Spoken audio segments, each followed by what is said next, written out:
আপনাদের সাথে এখন যে বিষয়টা নিয়ে কথা বলবো সেটা হইল নন ফ্রস্ট টাইপ রেফ্রিজারেটরের যে ইলেকট্রিক সার্কিট আছে সেটা সম্পর্কে।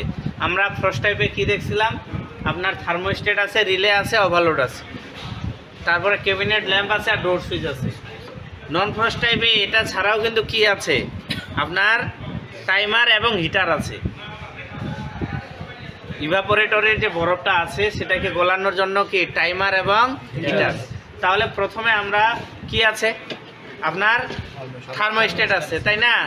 থার্মোস্ট্যাট আছে, থার্মোস্ট্যাট থেকে লাইন নিউট্রাল কোথায় চলে যায়, রিলে এবং ওভারলোডে। ঠিক আছে, দেখেন রিলে এবং ওভারলোডে, তাহলে কম্প্রেসরটা চলে, কিন্তু মধ্যখানে একটা কি দেওয়া আছে, টাইমার। ঠিক আছে, থার্মোস্ট্যাট থেকে টাইমারে আসে, তারপরে আপনার ওভারলোড প্রোটেক্টরে যায়। তো কি করে এই টাইমারটা, কি করে কম্প্রেসরটাকে বন্ধ রেখে নির্দিষ্ট সময়ের অন্তরে অন্তরে হিটারকে লাইন দেয়। এই যে এই হিটারকে লাইন দেয়। তাহলে থার্মোস্ট্যাটের পরে কি আছে, টাইমার আছে। টাইমারটা কম্প্রেসরটাকে বন্ধ রেখে নির্দিষ্ট সময়ের অন্তরে অন্তরে হিটারকে লাইন দেয়। এখন দেখা গেল যে আপনার ইভাপোরেটরে বরফ নাই বা বরফ আসে নাই, তাহলে কি হিটার চলার দরকার আছে? এবার বরফ থাকলে হিটার সার্কিটে লাইন দিবে, বরফ না থাকলে হিটার সার্কিটে লাইন দিবে না। এই জিনিসটা কে ইনশিওর করবে? Cooling overload protector.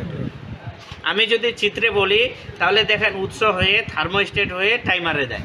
এই টাইমারটা কি করে, নির্দিষ্ট সময়ের অন্তরে অন্তরে কোথায় লাইন দেয়, কম্প্রেসরকে বন্ধ রেখে এই যে হিটারকে লাইন দেয়।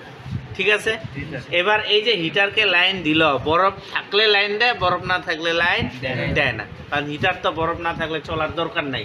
তাহলে এটাকে ইনশিওর করে, এখানে দেখেন কুলিং ওভারলোড প্রোটেক্টর। ঠিক আছে, এখন কথা হচ্ছে এটা তো ফল্ট হইতে পারে, তাই না? এটা তো কোনো কারণে দেখা গেল যে যেহেতু এটা বরফ থাকলে লাইন দেয়, বরফ না থাকলে লাইন দেয় না, অর্থাৎ এটা এক ধরনের সুইচিং ডিভাইস, এটা তো ফল্ট হতে পারে। দেখা গেল যে ক্যাবিনেটের মধ্যে বরফ নাই, টাইমার কম্প্রেসরকে বন্ধ রেখে হিটারকে লাইন দিল, এখন বরফ নাই, তারপরে সে লাইনটা দিয়ে রাখছে, তাহলে অনাকাঙ্ক্ষিতভাবে হিটার চলবে না? চলবে কি না? এখন হিটার যদি অনাকাঙ্ক্ষিতভাবে চলে তাহলে তো দুর্ঘটনা ঘটবে। এখন সেটা যেন না হয়, তাহলে এখানে কি দেওয়া হয়েছে, থার্মাল ফিউজ। যদি কুলিং ওভারলোড প্রোটেক্টর নষ্ট হয়ে যায়, কুলিং ওভারলোড প্রোটেক্টর যদি কি নষ্ট হয়ে যায়, তাহলে অনাকাঙ্ক্ষিতভাবে হিটার চলবে, তাহলে তাপ উৎপন্ন হবে। এই অনাকাঙ্ক্ষিত তাপ থেকে সিস্টেমকে রক্ষার জন্য কি দেওয়া হয়েছে, থার্মাল ফিউজ। বিষয়টা কি বোঝা গেছে এখানে? তাহলে থার্মোস্ট্যাট থেকে লাইনটা কোথায় আসলো, টাইমার নির্দিষ্ট সময়ের অন্তরে অন্তরে কম্প্রেসরকে বন্ধ রেখে, এই রিলে ওভারলোড মানেই তো কম্প্রেসরকে বন্ধ রেখে কাকে লাইন দিলাম, হিটারকে লাইন দিলাম। এখন বরফ থাকলে হিটার চলবে, বরফ না থাকলে হিটার চলবে না। তাহলে বরফ থাকলে হিটারে লাইন দিবে, না থাকলে দিবে না, তাহলে এটা নিশ্চিত করে কে, কুলিং ওভারলোড প্রোটেক্টর। এবার এটা যদি নষ্ট হয়ে যায় অনাকাঙ্ক্ষিতভাবে, যে হিটারের লাইনটা আসবে, তাহলে তাপ উৎপন্ন হবে।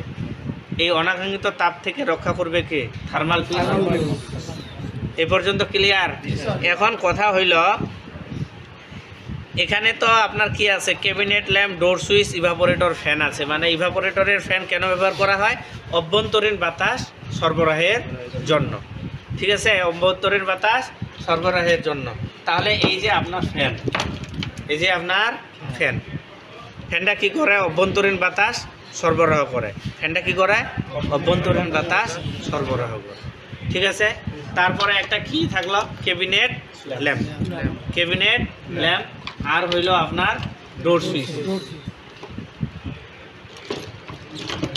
এটা 3টা প্রান্ত থাকবে। হ্যাঁ, ডোর সুইচের হইলো আপনার 3টা প্রান্ত থাকবে। এই যে ডোর সুইচ, এর কারণ হইল কি, এই যে দেখেন এখান থেকে এটা হলো নিউট্রাল, মানে হইলো কমন, এটা হইলো কি কমন।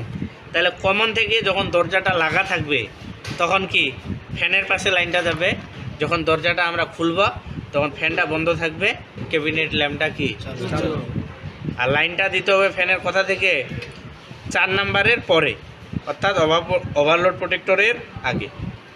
কম্প্রেসর যদি লাইন পায় তাহলে ফ্যানটা লাইন পাবে আর এর পাশ দিয়ে নিউট্রাল পাবে, ফ্যানটা চলবে। যখন হিটার চলবে তখন তো আর ফ্যানটা চলার দরকার নেই। ক্লিয়ার বিষয়টা? এই হইল বিষয়। আশা করি আপনারা এই বিষয়টা বুঝতে পারছেন। আর যারা আমার এই ভিডিওটি অনলাইনে দেখতেছেন তারা অবশ্যই চ্যানেলটিকে সাবস্ক্রাইব করে নেবেন।